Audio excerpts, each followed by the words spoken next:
vamos a empezar con un tema, pues sí, estamos de luto porque murió hoy en la madrugada Julio Scherer, un periodista muy reconocido en maquillaje. Platicaba con Mariana H. que para los periodistas mexicanos sería imperdonable que no se conociera. Es un referente en el periodismo nacional y, bueno, escritor de libros, un personaje polémico. Hay quienes lo aman, quienes lo odian, pero sin duda alguien que sentó bases en lo que es el periodismo crítico, ¿verdad, Mariana? Sí, no, absolutamente. Sabíamos que estaba enfermo Julio Scherer. El hecho de que haya muerto Vicente Leñero hace un mes más o menos, también como que ponía esta preocupación un poco, ¿no? Porque fueron además una dupla poderosísima en términos de periodismo. Y bueno, Julio Scherer, la verdad es que yo siempre lo admiré muchísimo. Creo que es el periodista más importante del siglo XX aquí en México, porque además hay que recordar que el periodismo hace 40 años no era lo mismo. No había redes sociales, no había YouTube para denunciar a los diputados, a los presidentes, y había un rigor periodístico muy amañado por el gobierno. Y Julio Scherer fue este pionero con este valor para decir, bueno, yo no voy a regirme a lo que me está diciendo el gobierno, yo voy a denunciar y voy a hacer estos reportajes a profundidad que creo que hicieron escuela. Y a la fecha, yo, como tú dices, yo no conozco un solo periodista que no se haya formado en parte con él personalmente o con el trabajo de Julio Scherer. Y además, él era un personaje polémico porque siempre fue muy crítico del sistema. Claro. Y además tenía una pasión por el periodismo de hacer coberturas internacionales, que les cuento que el Excelsior en los primeros años, estamos hablando de cuando fue en 1916 que se fundó, Excelsior, el periódico, tenía una gran referencia en Francia, porque se cubría todas las notas internacionales de acá. Él llega muy joven a Excelsior a los 18 años, haciendo sus primeros pasos, sus pininos, y tenía las coberturas internacionales porque le encantaba buscar, entrevistar a presidentes. Ahí estamos viendo sus imágenes, ya pues ya la edad, ya como muchos lo recuerdan, ya grande, siempre muy reservado. Sí. No era una persona que fuera muy como fiestero o protagónico, sí, no, o tampoco así muy, que le gustara estar en las pantallas, en los reflectores. No era así, era más bien reservado. Claro. Y muy reflexivo. Después de esa trayectoria él entró en la década de los 40 Excelsior, te digo que tenía 18 años, y ahí fue al 21 años ya publicaba en el vespertino Últimas Noticias, y meses después su firma ya aparecía en Excelsior. Es que déjenme les comento. Ajá. En la historia del periodismo mexicano, hasta hace unas épocas ya, yo creo que unos 10 años, unos 5 años para acá ya no. Antes, ganarte la firma en un periódico, de verdad era un gran proceso. O sea, tú podías haber terminado la licenciatura, jóvenes que ahora terminan en las licenciaturas en la UNAM o los colegios privados, o que salen queriéndose comer el mundo y venir. No. Primera plana. Que quieren ser primera plana, no.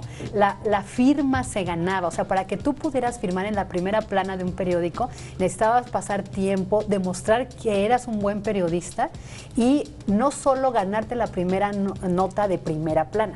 Tenías que seguir como un esfuercito, 2, 3. Cuando lograbas la principal, la de 8, entonces te ganabas la firma. Por eso, fíjense, él empezó hasta en los 18 años y hasta los 21 firmó en primera plana. Oye, en Excelsior. Sí, bueno, yo estaba leyendo y también parte de lo que están diciendo, ¿no? Yo lo estuve escuchando. Escuché muchas veces a varios periodistas que creo que son muy importantes aquí en México, muchos periodistas de renombre, mencionar a Scherer, y hablaban con él, él con muchísimo respeto, ¿no? Y veía esto, ¿no? Que en el 68 él ya estaba como director de Excelsior. Y también escuché una declaración de él, ¿no? Que él decía, y me gustó mucho, escuché esto esta mañana, que él decía, si el diablo me diera una entrevista, yo bajaría hasta el mismo infierno para hacérsela. Claro. Y también escuchaba una entrevista que él le hizo al subcomandante Marcos, en el momento en el cual él, exactamente, su subcomandante Marcos era un referente para todo México y también para toda Latinoamérica, ¿no? Y te dicen y lo que yo escuché mucho de Scherer es que él hacía de las entrevistas más puntuales y, de hecho, de las más importantes que en ese momento se realizaban acá en el país. Exacto. Bueno, qué bueno que acabas de comentar esa faceta de entrevistador. Era un excelente entrevistador. La última entrevista polémica, que a eso me refiero también, es la entrevista que le hizo a nada más y a nada menos que al Mayo Zambada, que es el segundo después del Chapo Guzmán, que lideraba el cártel de Sinaloa. Entonces, oye, es el más buscado hasta la fecha. No, pues definitivamente con los pantalones bien puestos. Si hasta el diablo se hubiera atrevido a hacer. Sí. No Entonces, me sorprende que haya esta entrevista niveles. generó mucha polémica justo por eso, porque decían, ¿cómo es posible que vaya a entrevistar a uno de los capos más buscados hasta el día de hoy? Y también, pero, ¿saben? Más allá, porque fue polémico de si se debía o no que un periodista se prestara a ser vocero del crimen organizado de alguien más, ¿sabes qué siento yo ya en la reflexión reposada de los días? Que lo que él hizo fue demostrarle a las autoridades, si yo, un ciudadano común y corriente, pude llegar hasta el Mayo Zambada, ¿qué pasa con las autoridades? ¿No? ¿Por qué ustedes no llegan? Pero me dicen que tenemos en la línea a Gerardo Galarza. Gerardo, ¿cómo estás? Qué gusto, la verdad, que tomes nuestra llamada, porque tú fuiste alumno de Julio Scherer. Si yo conozco de Scherer es justamente porque tú me lo has platicado, tú me lo has regalado. ¿Y por qué no nos comentas algo de esta parte sentimental, de lo que no era, que no todo el mundo podemos tener acceso a través de él, ni en los libros? O sea, cuéntanos ese Julio Scherer que te llevó a proceso. Fabi, qué gusto saludarte. Pues es justo, aunque también un poquito apachurrado. Viví, lo digo en serio, así viví intensamente 22 años con el señor Scherer en proceso. Familiarmente estoy relacionado con él porque Sonia Morales, reportera también ella, trabajó 20 años en proceso también, y tú lo sabes, pues es mi compañera de la vida. Entonces duele. Julio Scherer era como tú dices, en lo íntimo, era un tipo intenso, un tipo exultante, para las cosas buenas y para las malas, ¿sí? Cuando te quería en serio, te quería hasta la médula, y cuando se enojaba contigo, se enojaba en serio hasta la médula. Era un tipo apasionado. Scherer tenía una frase que a mí me gusta repetir, y creo que es cierta, por eso me gusta repetir. Scherer decía que la pasión no se enseña ni se contagia, la pasión es personal, y él era un hombre de pasiones. Efectivamente, la mayor pasión que tuvo fue el periodismo, también la de su esposa, doña Susana Ibarra, en paz descanse, y es un tipo que vivió por y del periodismo y para el periodismo, sí. En 1996, junto con Vicente Leñero, que hace un mes también falleció, dejó la dirección de proceso, y Vicente la subdirección. Vicente tenía una carrera más dentro de las letras, dentro del periodismo, pero con otras actividades, digamos, con otros géneros, la novela, el teatro, los ensayos, sus historias, y entonces tenía un poquito, digamos, que de más campo. Don Julio no. Don Julio siempre fue reportero, solo reportero, aunque haya escrito muchos libros, 22, creo, si no recuerdo, entre 22 y 25, una cosa así. Todos sus libros son libros periodísticos. Su primero uno que es muy desconocido, que no es de la época famoso, que se llama La piel y la entraña, son entrevistas con David Alfaro Siqueiros en la cárcel. Y entonces vivió para el periodismo, y en el periodismo hizo todo lo que tenía que hacer. Se lo recordaban, decía él, efectivamente, si el diablo me ofrece una entrevista, voy a los infiernos a entrevistarlo. Pero hay algo bien importante que tú decías hace rato, quizá las nuevas generaciones no han logrado aprenderlo, no han logrado entenderlo, es precisamente eso, la pasión por el periodismo, y la pasión que él tenía. Nosotros la sufríamos, aunque nosotros tuviéramos nuestra propia pasión y nuestras propias pasiones, porque cuando se nos daba una orden de trabajo, así se trabaja en los periódicos, con orden de trabajo, asignaciones, se les dice en algunos otros periódicos, agenda, le dicen en otros lados, pero así, estaba sobre nosotros hasta que lo conseguíamos, lo que nos ordenaban, lo que nos asignaban, lo que nos dejaban de tarea para investigar. Y estaba sobre nosotros. Y algo muy curioso, ya que terminábamos y que sabía que teníamos todo, él no leía los textos nuestros, salvo excepciones por interés más bien personal, hasta que los publicaba la revista. Teníamos esa libertad, teníamos ese asunto. Decía que no los leía para evitar comentarios y para evitar cualquier síntoma que pudiera parecer de que nos hiciera un comentario favorable o contrario, y eso nos implicara a nosotros alguna forma de pensar diferente. Era un tipo que nunca nos comentaba, muy excepcionalmente también, o a veces por descuido, nunca nos comentaba las reacciones que los textos de la revista tenían entre los políticos, muchos de ellos, pues si no sus amigos, por lo menos sus conocidos muy cercanos, y nunca nos contaba porque decía que eso afectaba el trabajo de los reporteros, claro. el que supiésemos que habíamos dado con un texto, bueno o malo, no solamente lo malo se cree, híjole, estoy muy emocionado. Sí. Me cuesta. Son imágenes que se me vienen a la mente de 22 años, unas muy buenas, unas amargas, otras gozosas, otras muy dulces, unas amorosas, otras decepcionantes, o no decepcionantes, por lo menos tristes, porque vivimos, quienes vivimos con el señor Scherer, así se tiene que decir, quienes vivimos con el señor Scherer en la casa de Fresas 13, pues vivimos eso, ¿sí?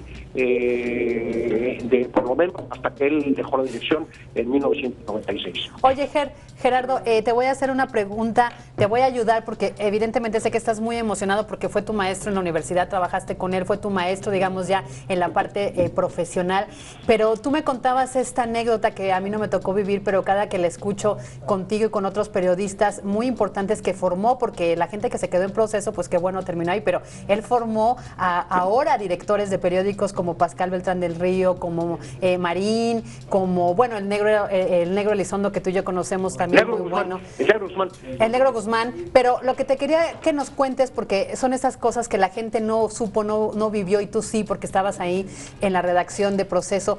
Era un periodista pues querido, odiado, seducido incluso por los hombres del poder, por los presidentes.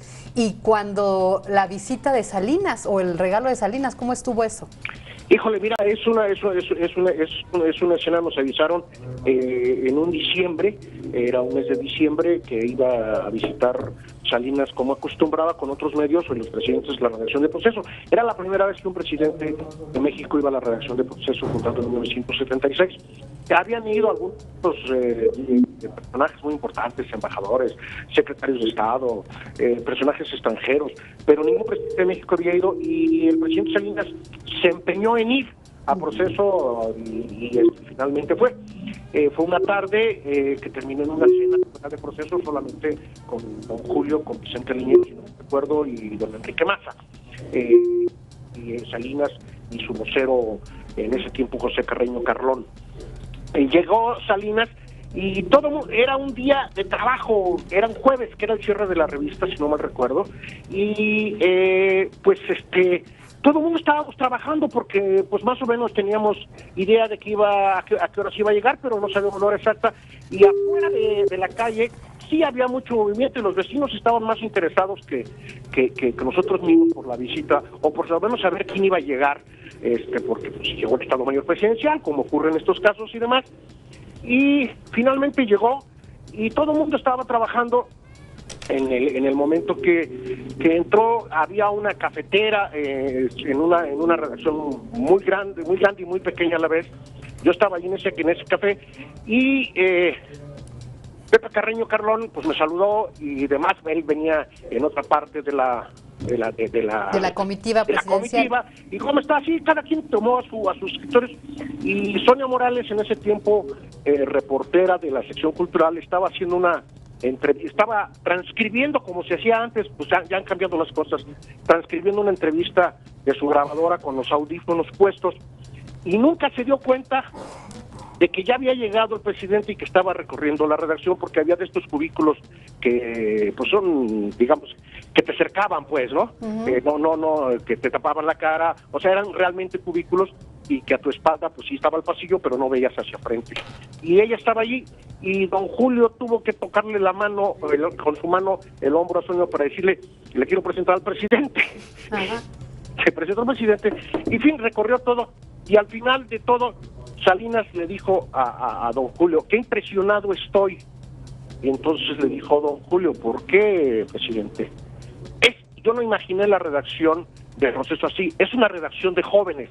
Y efectivamente en ese momento habíamos pues digamos, no éramos unos chamacos, pero sí estábamos muy jóvenes y había gente muy importante con mayor edad, pero la redacción de Proceso en ese momento era muy, muy joven. Citaste tú al Negro Guzmán, es un referente para mí.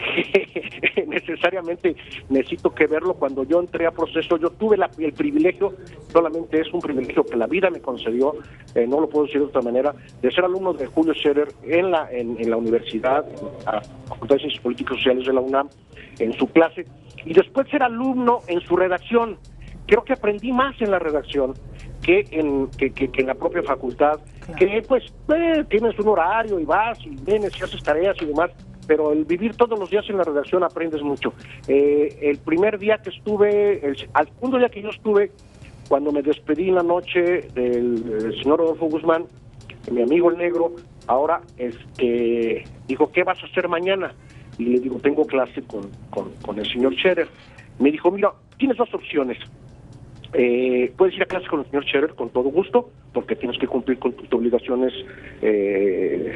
¿cómo se llama? Académicas. Ajá. O puedes quedar a trabajar en la redacción, ve a cubrir tal conferencia de prensa. Imagínate, en Cencos, en Medellín, en la calle de Medellín, que todavía existe Cencos, que entonces dirigía a don José Álvarez y Casa, don Pepe Álvarez y Casa. Y entonces yo me quedé viendo porque pues sí, tenía que ir a clase, ¿no? Y el Negro Guzmán, muy socarronamente, lo cual se lo agradezco, me dijo, te puedo asegurar que vas a aprender más aquí en la redacción y en la conferencia de prensa que en la clase con tu maestro. Y entonces hice las dos cosas. Me fui a la conferencia de prensa y logré ir a clase de don Julio. Todavía, porque todavía... Tú sabes que el tiempo en tele tenemos que hacer un corte, pero por favor no nos cuelgues para que nos sigas ayudando a recordar anécdotas de Julio Scherer. Vamos a hacer una pausa y regresamos. Y usted te agradezco no mucho, le cambie... Papi, saludos a todos. No, aquí estamos. Sí, y usted no le cambie, quédese aquí con nosotros en Entre Mujeres.